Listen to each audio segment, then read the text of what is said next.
Nissan telah memperkenalkan generasi ketiga dari X-Trail pada tahun 2014 lalu. Berbeda dari dua generasi awalnya yang mempunyai desain kotak, maka X-Trail terbaru ini sekarang punya desain yang lebih dinamis dan modern. Seperti apa impresinya? Mari kita saksikan bersama.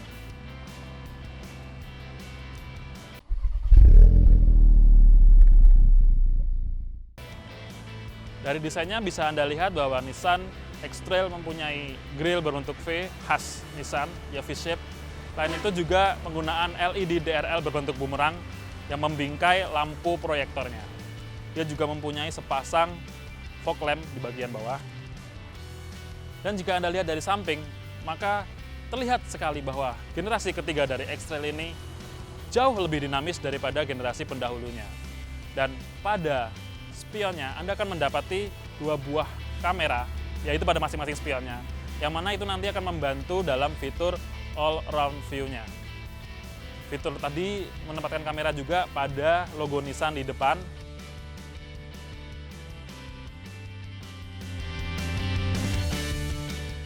Nah, untuk bagian belakangnya, seperti sudah saya bilang tadi, dia masih menambahkan 4 buah sensor parkir, dan ada juga satu buah kamera mundur di bawah logo Nissan di sini. Sekarang coba kita lihat bagasinya. Nah, untuk membuka bagasi ini sendiri cukup memudahkan bagi Anda. Jadi misalkan Anda membawa banyak barang di tangan Anda tidak perlu repot-repot menggunakan kunci atau bagaimana ke depan. Anda cukup saja lambaikan tangan Anda di bawah sini, maka sensor dari touchless back door-nya akan otomatis membuka bagasi ini. Dengan catatan keyless entry-nya Anda pegang, atau Anda maksudnya ya di sekitar Anda lah, di tas atau pada saku celana Anda. Untuk kapasitas bagasinya, X-Trail ini bisa dibilang cukup luas dibandingkan kompetitornya, misalkan Mazda CX-5. Terlebih lagi, dia juga mempunyai kursi tambahan berjumlah 2 buah. Jadi ini adalah mobil 5+2, bukan murni 7-seater, karena kursi di bagian belakang ini lebih cocok untuk digunakan oleh anak kecil. Sedangkan untuk keseharian lebih baik dilipat saja sehingga kapasitas bagasinya akan lebih luas. Nah, jika Anda masih merasa ini kurang luas, misalkan Anda mau membawa barang lebih banyak lagi, lipat saja kursi di depannya dengan pengaturan 60-40. Dan pelipatannya pun juga dia cukup rata sehingga benar-benar memudahkan sekali dalam Anda membawa barang dengan kapasitas yang banyak. Nah, untuk menutup bagasi ini, Anda cukup menekan tombol di sebelah sini. Dia akan otomatis menutup. Sekarang kita coba lihat kabinnya. Seperti halnya eksteriornya, interior dari X-Trail terbaru ini juga lebih modern dan lebih dinamis. Bisa lihat dari penggunaan MID yang lebih informatif, terutama pada di bagian tengahnya yang menampilkan banyak hal. Nah, untuk lingkar kemudinya sendiri dia juga sudah dibalut dengan kulit. Ada juga pengaturan audio di sebelah sini, lalu cruise control. Material yang digunakan pun juga material yang lunak. Jadi bukan hanya plastik saja, tapi ini juga dibalut dengan material lunak dan ada sedikit aksen yang mungkin diniatkan sebagai seperti carbon fiber. Nah, di bagian samping bawah sini Anda akan mendapati dia ada tombol untuk menonaktifkan pembukaan touchless back door tadi. Ada juga tombol eco yang jika Anda tekan dia akan mengaktifkan mode berkendara eco-nya dari mobil ini.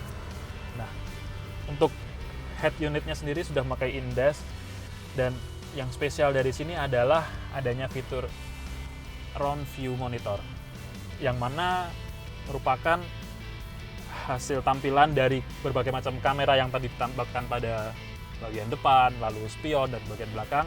Itu akan muncul di sini saat Anda akan parkir. Jadi begitu Anda masuk dalam tuas reverse, maka dia akan membagi layarnya dalam dua tampilan, itu tampilan kamera mundurnya dan tampilan dari atas atau bird eye-nya. Ini amat sangat membantu sekali. AC-nya pun ada dual zone di sini. Unit yang kami tes ini adalah tipe 2.5 CVT yang merupakan tipe tertinggi. Jadi dia menggunakan transmisi otomatis dan handrem digantikan dengan parking brake yang letaknya pada kaki, jadi modelnya tuas kaki seperti pada Honda Freed misalkan. Jadi di sebelah kiri sendiri ini, lepasnya tinggal diinjak saja dan diletak. Nah, salah satu yang saya suka dari interior dalam Nissan X-Trail ini adalah joknya. Joknya begitu empuk, begitu nyaman menopang badan, begitu pula headrestnya yang bisa Anda atur sesuai ketinggian yang Anda mau. Nah, pengaturan jok ini pun juga secara elektrik. Untuk yang di bagian pengemudi tersedia dalam 6 langkah, jadi bisa Anda atur ketinggiannya maupun maju mundurnya. Sementara untuk penumpang di sebelah kiri dari pengemudi tersedia dalam 4 langkah pengaturan yang bisa Anda atur dengan menekan tuas tombol di sebelah kirinya. Nah, Nissan X-Trail dibekali dengan 2 buah airbag, yaitu pada lingkar kemudi dan dashboard di depan penumpang sebelah kiri. Selain itu dia juga sudah dilengkapi dengan sistem pengereman ABS, EBD, dan BA. Sekarang coba kita cek akomodasi di bagian belakang. Untuk akomodasi di bagian penumpang baris kedua, bisa dibilang X-Trail ini adalah salah satu yang terluas dan terlega, lebih karena dia bisa disesuaikan pengaturannya, bisa dimajukan sampai mentok segini ataupun mundur segini. Juga bisa diatur naik turunnya secara reclining dari sekarang segini atau bagaimana lah.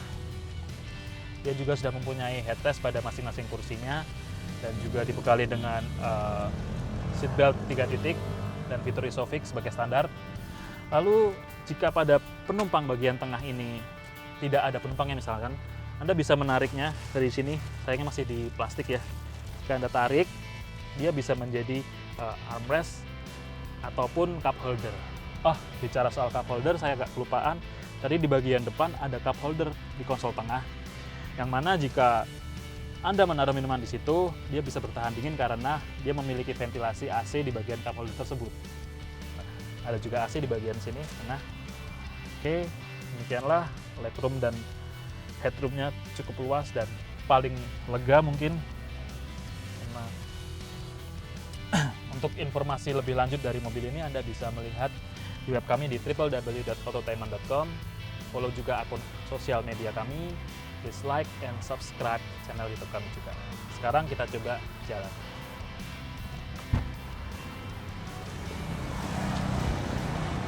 New Nissan X-Trail 2500 cc CVT ini mempunyai tenaga yang berkisar di angka 171 horsepower dengan torsi 226 Nm. Bisa dibilang ini sedikit lebih kecil dari tenaga yang dikeluarkan oleh Mazda CX-5 sebagai rivalnya.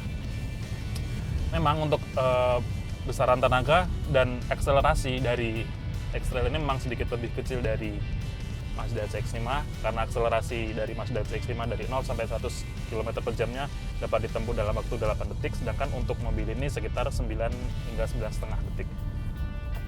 Meskipun besaran tenaga dan akselerasi dari X-Trail ini sedikit lebih kecil daripada Mazda CX-5 misalkan, tapi ijakan gas itu cukup responsif dan cenderung galak, terutama saat berkendara dalam mode normal.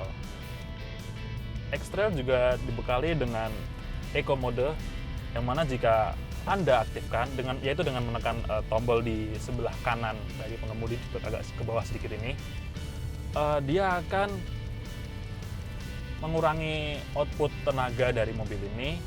Jadi akselerasinya akan berkurang, tenaganya berkurang, tapi akan memberikan tingkat efisiensi dalam konsumsi bahan bakar yang lebih baik daripada mode normalnya.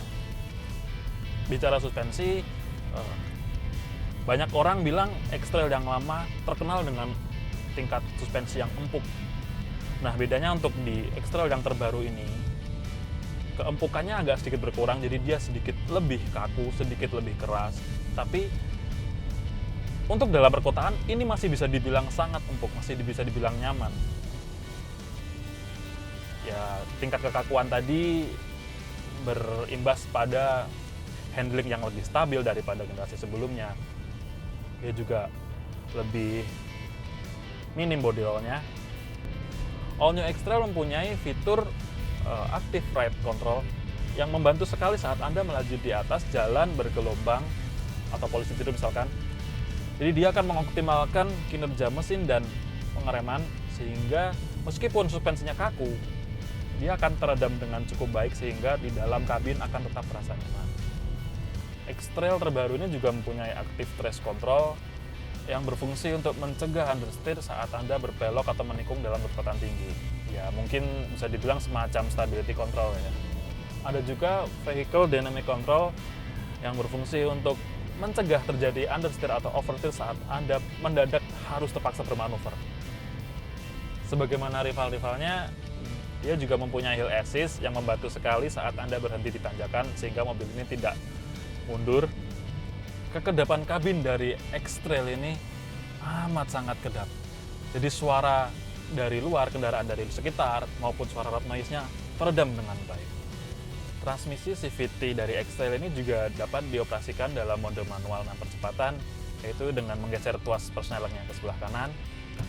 Nah, sayangnya dia belum dibekali dengan pedal shift, sehingga untuk menambah gigi Anda masih harus mendorong dia ke depan. Untuk menguranginya Anda harus tarik ke belakang. Kebanyakan mobil bertransmisi otomatis, jika Anda melepas pijakan pedal gas, maka dia akan meluncur seperti dalam keadaan gigi netral. Nah, Nissan mengantisipasi hal itu dengan memberikan efek engine brake pada mobil ini, sehingga dia tidak meluncur bebas dan membantu sekali dari kinerja pengereman mobil ini. X-Trail mempunyai electric power steering pada kemudinya. Jadi lingkar kemudi ini cukup enteng, cukup ringan. Bahkan beberapa orang menganggap ini terlalu ringan. Nah, perkara itu enak atau tidak menurut Anda kembali pada selera masing-masing sih. Kalau saya sendiri menganggap ini tidak terlalu ringan dan juga tidak terlalu berat, jadi pas.